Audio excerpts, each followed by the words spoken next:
नमस्कार, मैं हूं आपके साथ लक्ष्मी और आप देख रहे हैं देश का सबसे पहला समझाने वाला बुलेटिन चुनाव की चाल तो समझिए। मैं हूं आपके साथ लक्ष्मी। अगले आधे घंटे में हम आपको बिहार चुनाव से जुड़ी हुई महत्वपूर्ण खबरें और उनके पीछे छिपी सियासी चाल को समझाएंगे। अगर सीधे शब्दों में कहें तो खबर के अंदर की खबर और उस खबर का क्या होगा असर अगले आधे घंटे में आपको बताने वाले हैं। तो वैसे आज पहले फेज के लिए देखिए होने वाले मतदान के प्रचार का शोर थम चुका है। 6 नवंबर को फर्स्ट फेज की वोटिंग होगी, जिस पर सभी की नजरें अभी से टिकी हुई हैं। तो चलिए सबसे पहले शुरुआत करते हैं आज की 4 बड़ी खबरों से। क्या है ये खबरें जिसको हम लोग आगे समझाने वाले हैं, आइए वो पहले बताते हैं। देखिए पहले चरण की 121 सीटों की चाल, वोटिंग से पहले ओपिनियन पोल्स में कौन बाजीगर है ये आपको बताने वाले हैं। और सियासी रण में सीएम का विरोधियों पर प्रहार, ये भी आपको आगे बताने वाले हैं। और मतदान से पहले तेज दांव वाली चाल आखिर क्या है, ये हम लोग आगे आपको बताने वाले हैं। तो देखिए प्रधानमंत्री ने आज बिहार की महिला कार्यकर्ताओं से संवाद किया। प्रधानमंत्री ने कहा कि बिहार के कार्यकर्ता जी जान से लगे हुए हैं। हर रैली में वहां पर रैली का रिकॉर्ड तोड़ रही हैं महिलाएं और बड़ी संख्या में बहनें और बेटियां जो हैं वो पहुंचती हैं। वहीं महिला कार्यकर्ताओं ने पीएम मोदी से अपने अनुभव भी साझा किए हैं। महिला कार्यकर्ताओं ने कहा है कि इस बार वोट प्रतिशत बढ़ेगा और पुरुषों के मुकाबले महिलाएं ज्यादा वोटिंग करेंगी। महिलाएं फ्री राशन, बिजली और 10,000 रुपए देने से काफी ज्यादा खुश हैं। तो वहीं पीएम मोदी ने कहा है कि उन्होंने इस चुनाव को नजदीक से देखा है। एनडीए की भारी विजय हो रही है। के दौरान मैं बिहार के अलग अलग क्षेत्रों में गया हूं। हर रैली पहले वाली रैली के रिकॉर्ड तोड़ रही है और उसमें भी हमारी बहनें बेटियां बहुत बड़ी संख्या में आ रही है। बिहार भाजपा की महिला कार्यकर्ताएं मेरा बूथ सबसे मजबूत के संकल्प के साथ बहुत शानदार काम कर रही है। जरा अपना परिचय बता देंगे डॉक्टर रेखाराम जी? जी सर, महिला मोर्चा अध्यक्ष बेगूसराय। तो आप व्यवसाय से डॉक्टर हैं कि बॉडी के डॉक्टर हैं कि बुक के डॉक्टर हैं? जी सर, बीएचएमएस डॉक्टर हूँ, होम्योपैथ डॉक्टर हूँ सर। आप जो वहाँ काम कर रहे हैं, सबका उत्साह उमंग क्या मुझे बता सकती है आप? कैसा है वातावरण? सर महिलाओं में और पुरुषों में बहुत उत्साह है सर, कुछ ज्यादा ही उत्साह इस बार दिख रहा है सर। ये तो महापर्व मना रहे हैं सर। लोकतंत्र के इस महापर्व में सर हम महिलाओं के बीच जो उत्साह है वो बहुत ही उत्साहपूर्ण माहौल बना हुआ है। और विकास का जो सिलसिला शुरू हुआ है उसे हम लोग रुकने नहीं देंगे। अच्छा, इसका मतलब हुआ कि मतदान बढ़ेगा? जी सर। और महिलाओं का क्या महिलाएं पुरुष से ज्यादा मतदान करेगी क्या? जी सर, महिलाएं गर्व से कह रही है सर। डबल इंजन की सरकार ने जो काम किया है उन्होंने हमारे जीवन को बदल दिया है। बिहार में पहले चरण के चुनाव प्रचार का शोर थम गया है और प्रचार के आखिरी दिन एनडीए और महागठबंधन से दिग्गजों ने ताकत झोंकी। 6 नवंबर को पहले चरण में 121 विधानसभा सीटों पर मतदान होना है। देखिए रिपोर्ट।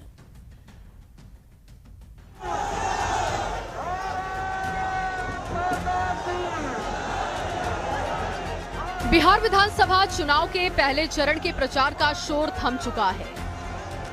प्रचार के अंतिम दिन दिग्गजों ने ताकत झोंकी। एनडीए के बड़े नेताओं ने चुनावी मैदान में अपना दम भरा। ये 3 तस्वीरें आप देख रहे हैं। गया जी में जेपी नड्डा ने एनडीए प्रत्याशियों के समर्थन में रोड शो किया। विष्णुपद मंदिर से शुरू हुए रोड शो में समर्थकों की भारी भीड़ रही। तो दिल्ली की सीएम रेखा गुप्ता ने सिवान में रोड शो किया। रेखा गुप्ता ने बड़ा दावा करते हुए कहा, बिहार में एनडीए पूर्ण बहुमत की सरकार बनाएगी। तीसरी तस्वीर दरभंगा की है, जहां यूपी के सीएम योगी ने रोड शो किया। इस रोड शो में लोगों की भारी भीड़ रही और लोगों ने सीएम योगी पर फूल बरसाए। इस दौरान बुलडोजर से योगी आदित्यनाथ पर पुष्प वर्षा की गई। प्रचार के आखिरी दिन एनडीए के दिग्गज नेताओं ने चुनावी सभाओं को संबोधित किया। सीएम नीतीश सुपौल, खगड़िया और पटना के मसौढ़ी में विरोधियों पर जमकर गरजे। अमित शाह दरभंगा, मोतिहारी और पूर्वी चंपारण में जमकर गरजे तो सीएम योगी ने दरभंगा, समस्तीपुर और गोपालगंज में चुनाव प्रचार की कमान संभाली। एनडीए के साथ महागठबंधन ने भी चुनाव प्रचार के आखिरी दिन जी जान लगा दिया। महागठबंधन के दिग्गज नेता चुनावी मैदान में उतरे। आप देख रहे हैं 3 तस्वीरें। तेजस्वी यादव ने प्रचार के आखिरी दिन कई जनसभाओं को संबोधित किया और महागठबंधन के पक्ष में वोट की अपील की। वहीं राहुल गांधी ने औरंगाबाद में हुंकार भरी तो समाजवादी पार्टी के प्रमुख अखिलेश यादव रोहतास में बीजेपी पर बरसे। तो वहीं मुजफ्फरपुर के सकरा में कांग्रेस के वरिष्ठ नेता व सांसद रणदीप सुरजेवाला ने कांग्रेस प्रत्याशी के समर्थन में रोड शो किया। बिहार में 6 नवंबर को पहले चरण की वोटिंग है। पहले चरण में 121 सीटों पर वोटिंग है। इन सीटों पर दिग्गजों की किस्मत दांव पर लगी है। एनडीए और महागठबंधन दोनों ने ही धुआंधार प्रचार किया है। अब बारी जनता की है। जनता किसकी नैया पार लगाती है। Bureau report, news 18।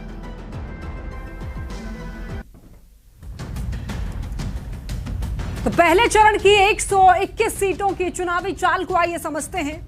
देखिए 6 नवंबर एक ऐसा तारीख जहां पर बिहार विधानसभा चुनाव का पहला चरण होने जा रहा है और 18 जिलों की 121 सीटों पर यहां पर वोट डाले जाएंगे।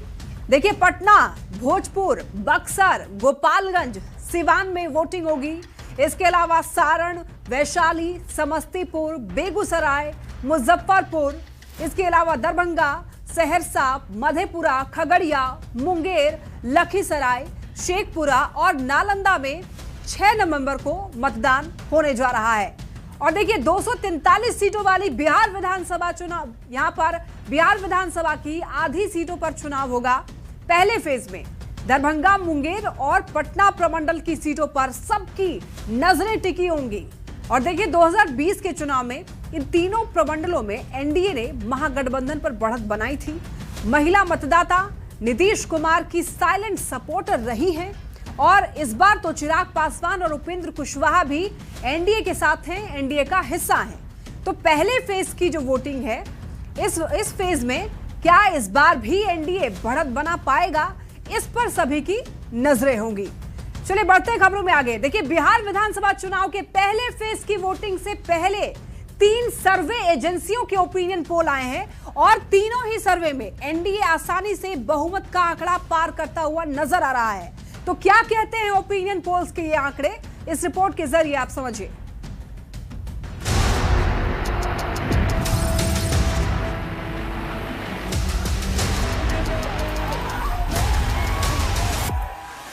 गुरुवार 6 नवंबर को बिहार विधानसभा चुनाव के पहले चरण की वोटिंग होगी। उससे 2 दिन पहले 3 सर्वे एजेंसियों के ओपिनियन पोल्स सार्वजनिक किए गए हैं। तीनों ही ओपिनियन पोल्स में दावा किया गया है कि बिहार में एक बार फिर से एनडीए की सरकार बन सकती है। सर्वे में बीजेपी सबसे बड़ी पार्टी के तौर पर भी उभरती नजर आ रही है।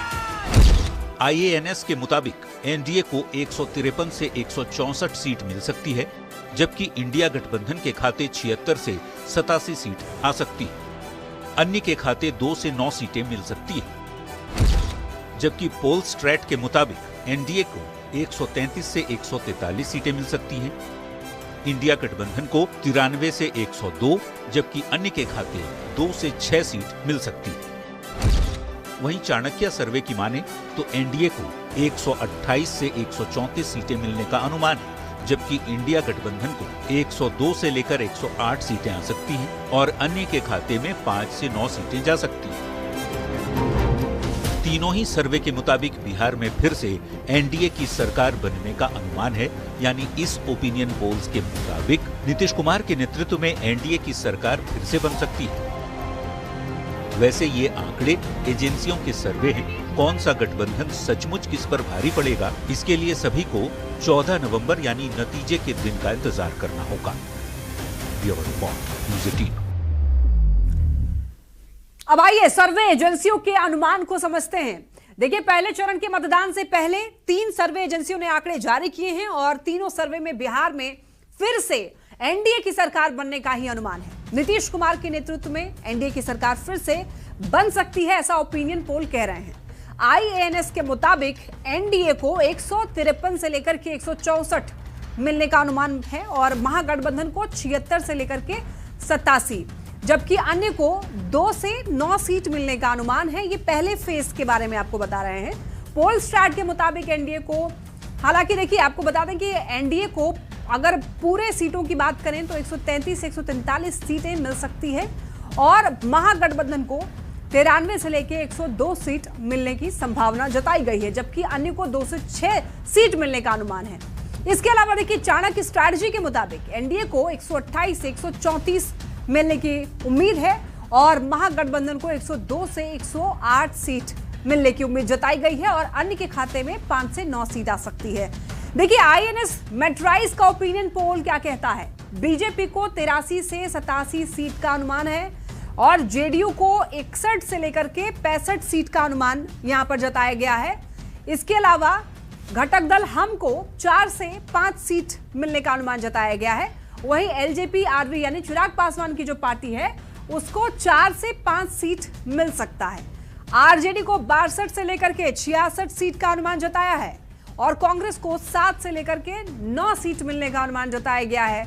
इसके अलावा वीआईपी जो कि महागठबंधन का हिस्सा है उसके पास 1 से 2 सीट जा सकती है। वहीं एआईएमआईएम को 1 से 2 सीट मिलने का अनुमान जताया गया है और वहीं जन स्वराज की बात करें तो जन स्वराज को 1 से 3 सीट मिलने का केवल अनुमान जताया गया है। अब देखिए पोल स्ट्रैट का बिहार ओपिनियन पोल क्या कहता है। बीजेपी को 70 से लेकर के 72 सीट मिलने का अनुमान जताया गया है और जेडीयू की बात करें तो जेडीयू को 53 से लेकर के 56 सीट मिल सकती है। वहीं एलजेपी आरवी को 10 से 12 सीट यहां पर मिलने का अनुमान जताया गया है। इसके अलावा हमको 2 सीट मिल सकती है और आरजेडी की बात कर लें अब महागठबंधन की तो आरजेडी को 69 से लेकर के 72 सीट मिलने का अनुमान है। वहीं कांग्रेस को 10 से 13 सीट मिल सकती है इसके ओपिनियन पोल के हिसाब से। वहीं वीआईपी को इसने भी 1 से 2 सीट मिलने का अनुमान जताया है। वहीं एआईएमआईएम की बात करें तो 2 से 3 सीट इसने भी उम्मीद जताई है कि मिल सकती है एआईएमआईएम को। तो ये थे ओपिनियन पोल के हिसाब से आंकड़े। चलिए बढ़ते हैं खबरों में आगे। सीएम नीतीश कुमार का मिशन बिहार देखिए जारी है। सीएम ने आज सुपौल, खगड़िया और मसौढ़ी में हुंकार भरी। सीएम ने फिर 2005 से पहले के बुरे दौर की याद दिलाई जनता को और एनडीए की सरकार में बिहार में विकास के काम को गिनवाया।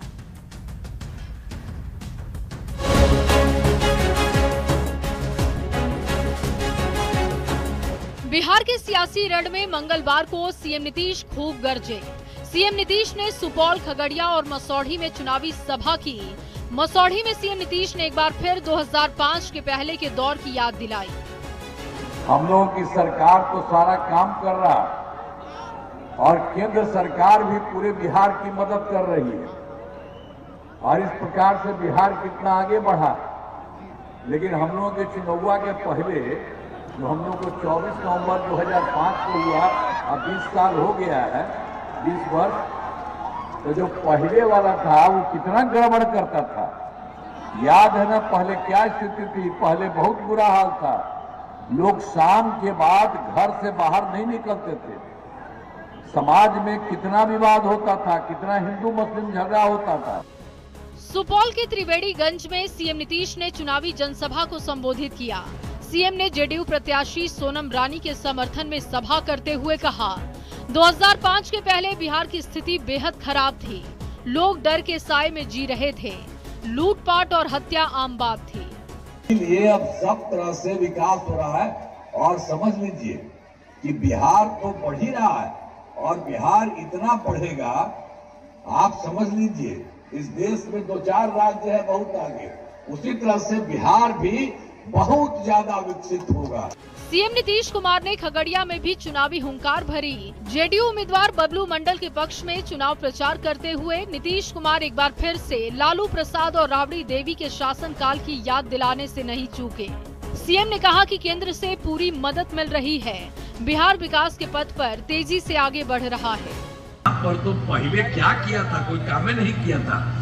अरे 2005 के पूर्व जो हम लोगों के पहले वाले बिहार ऐसी हालत में था वो लोग सरकार वाला कि लोग परेशान थे, पूरे राज्य में डर एवं भय का माहौल था, समाज में विवाद होता था।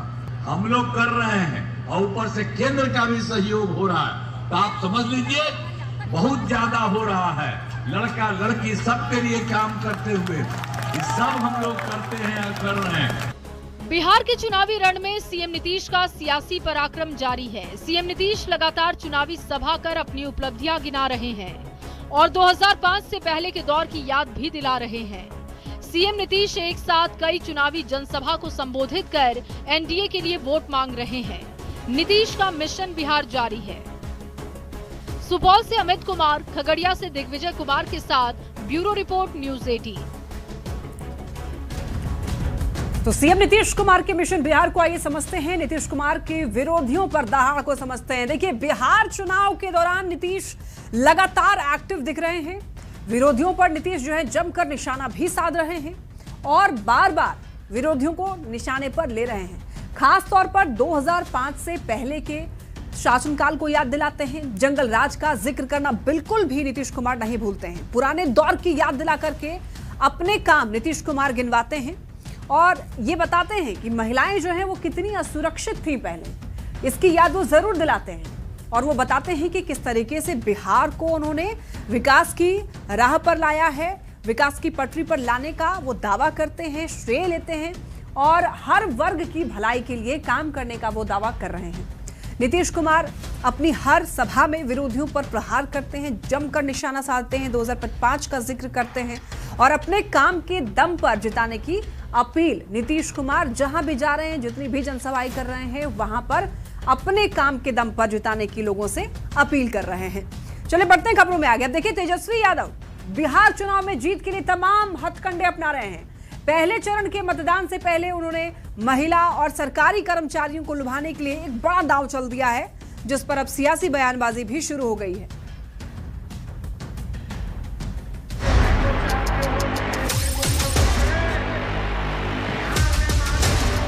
तेजस्वी यादव ने एक बड़ा दांव चल दिया है। उन्होंने प्रेस कॉन्फ्रेंस कर ऐलान किया कि उनकी सरकार बनते ही माई बहन मान योजना के तहत महिलाओं के खाते में एक साथ 1 साल का 30,000 रुपया डाला जाएगा। साथ ही सरकारी कर्मचारियों को होम कैडर के 70 किलोमीटर के दायरे में ही ट्रांसफर या पोस्टिंग की जाएगी। बहन मान योजना के तहत मकर संक्रांति को हमारी सरकार बनते ही 14 जनवरी को 1 साल का यानी 30,000 रुपया डायरेक्ट उनके खाते में हम लोग डालेंगे। चाहे पुलिस के हो या स्वास्थ्यकर्मी हो या शिक्षकों हो, उन सब का जो है होम कैडर से 70 किलोमीटर के रेडियस में ही ट्रांसफर पोस्टिंग हम लोग कराएंगे। मतदान से ठीक पहले तेजस्वी के ऐलान को बीजेपी ने हार से हताशा बताया है। शाहनवाज हुसैन ने कहा कि तेजस्वी के सपने पूरे नहीं होंगे। तेजस्वी यादव ने तो ऐसा वादा किया है जिसमें बिहार की 1-1 इंच जमीन बिक जाए तब भी वो वादा पूरा नहीं हो सकता। बीजेपी प्रदेश अध्यक्ष दिलीप जायसवाल ने कहा कि महागठबंधन को हारता हुआ देख तेजस्वी यादव ने जुमलेबाजी शुरू कर दी है। तेजस्वी यादव और राहुल गांधी को पता चल चुका है कि उनका हवा निकल गया है, टायर पंचर हो गया। तो तेजस्वी यादव जी का वही हाल है, मरता क्या नहीं करता। स्मृति ईरानी ने आरजेडी को महिला विरोधी बताते हुए कहा कि महिलाएं आरजेडी का झुंझुना स्वीकार नहीं करेंगी। तेजस्वी जी बिहार की महिला को इतना कम आंकते हैं कि 2 लाख के सुनिश्चित रकम को छोड़कर आरजेडी के झांसे में आ जाएंगे। वहीं रवि किशन ने कहा कि महागठबंधन पूरी तरह से हार रहा है, इसलिए इस तरह की घोषणाएं कर रहे हैं। महागठबंधन को कि बहुत बुरी हार होने जा रही है। बहुत सारी आरजेडी की भी सीट इस वक्त एनडीए सरकार जीतने जा रही है। पहले चरण के चुनाव प्रचार का आज अंतिम दिन है। ऐसे में तेजस्वी यादव ने आखिरी वक्त में महिला वोटरों और सरकारी कर्मचारियों को साधने के लिए बड़ा दांव चला है। उनका ये दांव कितना सफल होता है, ये तो चुनावी नतीजे ही बता पाएंगे। पटना से न्यूज 18 के लिए शैलेंद्र के साथ अमित कुमार की रिपोर्ट। और इसी के साथ इस बुलेटिन में फिलहाल के लिए इतना ही। तमाम खबरों के लिए आप देखते रहिए न्यूज 18 बिहार झारखंड।